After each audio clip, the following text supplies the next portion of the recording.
Good morning Year 7, it's Mr. Rabbit here. Today I've been asked to speak to you about the Cultural Capital project that I'm running. This will be a special project for just your year group aimed at nothing less than making your lives more successful and happier. So now we all know what's at stake, let's have a look at what I'll be talking about in this assembly. During today's assembly, we will be examining what exactly Cultural Capital is, what the handbook that you will be receiving is for, and how to use it from now on. So first things first, what exactly is Cultural Capital? Let's look at that second word first, capital. In this sense, I don't mean the main city of a country, that's a different sort of capital. The word capital is a homophone, just like there, and there. Capital in our sense of the word means wealth or assets. Normally, when we talk about capital in this way, we're talking about money or other assets or things owned by a person, like a house or a car. Having a car and owning a home are examples of physical capital. They are tangible things that exist in our world and can help make a person's life happier and more successful. With someone owning a home, they have somewhere safe and cozy to return to at the end of the day. Having a car can help someone get to work, do the shopping, and just go out and about. Those physical assets or physical capital help people in their daily lives. In a similar way, cultural capital are the social assets that help people in their daily lives.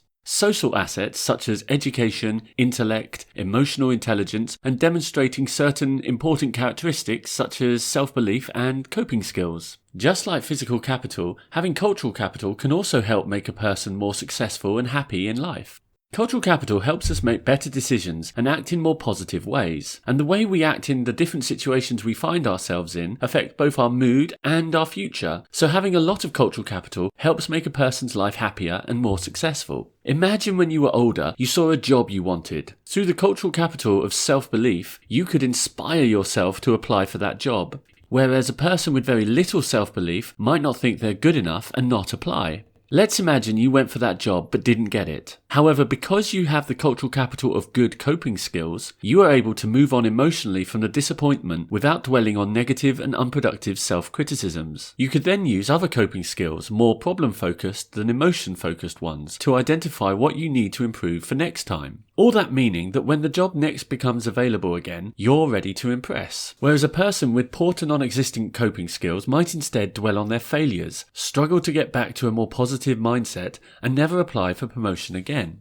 Physical capital, as helpful as it can be, comes and goes throughout your lifetime. You probably won't end up owning the same car all your adult life. However, the cultural capital you develop and put into practice now in your adolescence can stay with you and support you throughout your lifetime. Maybe even in 50 years from now, you could still be using the cultural capital we began to develop now to help you make new friends and impress important decision makers like a boss or someone you need to win over. In short, cultural capital are the social assets that can help you build and maintain positive relationships with others. So when I'm talking about cultural capital to you, I'm talking about a list of positive characteristics that I want to see you develop and demonstrate. There's a lot of crossover between the values of Northolt and the characteristics of cultural capital, so not all of these will be new to you, but based off the questionnaires many of you kindly filled in for me last term, it's clear to me that to reach our potential, all of us need to have a firm understanding of these terms before we can start using them effectively. As you can see, there are quite a few characteristics to cover, so for this term we will be starting with just 3, and we will incorporate more into future terms in Year 8 and beyond, so that by the time you come to leave Northolt in Year 11 or Year 13, you will have a complete understanding of all these terms and will regularly be applying them in your daily lives. For this term then, I have 3 aims that I want us to achieve. To be familiar with what cultural capital actually means, to understand the 3 characteristics we are promoting this term, and to actively look yourself for opportunities to display those characteristics in your day-to-day lives. Here's our first learning checkpoint. True or false? Cultural capital are the physical objects and assets an individual owns. That of course is false. Those are physical capital. Cultural capital are a person's social assets. Now that we have an understanding of cultural capital, I want to talk about the 3 characteristics we will be focusing on this term. They are respect, coping skills, and self-belief. Each of these characteristics are explained in a handbook you will be getting, either now or if they're not there today, they'll be with you very shortly. So let's have a look at the handbook. On the front cover, you have space for your name and form. Please write those out nice and clearly. There is also an explanation of what you are expected to do with this booklet. As I would like you to be making notes in here from time to time, I would like you to have your booklet out in each lesson just like you have your pencil case and planner out. When you're not using the handbook, you can keep it safe in your planner so it doesn't get lost. The first double page of the handbook covers the characteristic respect. There are the two definitions of the term, examples of synonyms or words that have similar meanings, and examples of how to show respect. In particular, I would like you to consider how respectful you are to yourself. Whilst it may seem like no big deal, you probably think you know yourself best, but if you come to school ill-prepared for your lessons, or not bringing the right equipment, or not having breakfast and finding yourself counting down the minutes until lunch, you are not showing yourself any respect, because you're making your life harder in the future. If you look at the example celebrities, these are all people who have demonstrated respect to themselves, others, and the world around them. We will examine these people more closely another time, but just to take Marcus Rashford as one example, the Manchester United and England footballer, who came from a similar background to many of our students and is now worth around $80 million, was still able to remember how important free school meals had been when he was growing up, and when the government decided to stop providing free school meals during the lockdown, it was Rashford's actions that helped reverse that decision. Marcus Rashford respected the importance of free school meals, even though it was something he didn't need himself anymore. He respected their importance for others as it had once been so important to him. The handbook is not only there to remind you about the characteristics, it is a living document.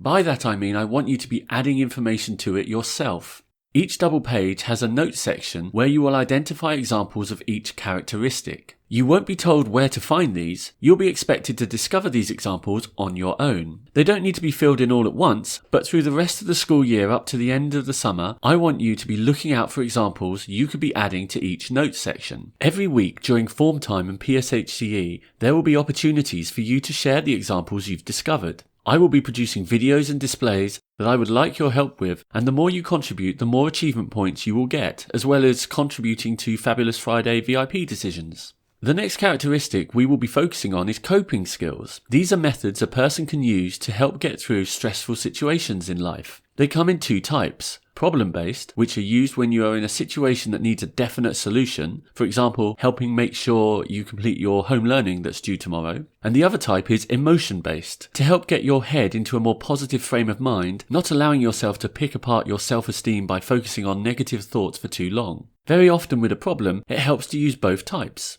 Especially with the restrictions on what we can do over the past year, coping skills are very important. We will look into specific coping skills that can help another time, but any ideas or examples you find first, I would love to hear. The celebrity examples on this page all had to overcome huge challenges to succeed, and that would not have been possible without good coping skills. The final characteristic we will be looking at this term is self-belief. Though I know many of you have confidence in some parts of your life, we all of us doubt ourselves from time to time. Some of you may not think you are as talented as others in certain areas, be it in sports or spelling, maths or art or whatever. Try to remember it is not the most talented people who always succeed. In fact, very often the most talented people can become lazy and don't reach their full potential. It's the ones who believe in themselves that achieve. Kamala Harris, for example, spent her whole life in a country where only men had been president or vice president, but she had the self-belief to change that. She is the first female, first black, and first Asian American vice president of the United States. There is no way she could have achieved this without having self-belief.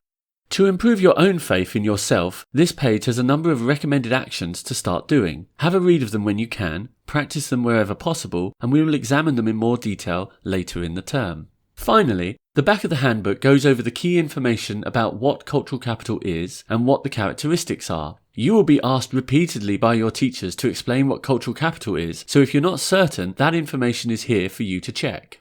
Moving on to our second and final learning checkpoint, true or false. In the summer term, Year 7 students will focus on the characteristics, self-belief, respect, and coping skills. The answer is true. So, what next? I want you to read the handbook and be familiar with what cultural capital means and what the three characteristics are. I would like you to look for opportunities both in the classroom and outside to find examples you can add to your notes. By the end of this week, I would like at least one note for each of the three characteristics written down. Keep your form tutors informed of what examples you find and look in the lessons that you are in, see if you can find examples of those characteristics from what you're being taught. This Friday and every week after, we will be checking what examples you have all found and be awarding achievement points for outstanding effort. Extra special praise will be given to those who actually demonstrate these characteristics in their day-to-day lives. So, a reminder of what I've talked about today. We've talked about what cultural capital is, what the handbook is going to be used for, and how to use it from now on. So please remember to have a read of the handbook when it comes out and think about how those characteristics can be applied to you. This is a really exciting opportunity to become more successful and responsible learners. Thank you for your attention and good luck. I can't wait to see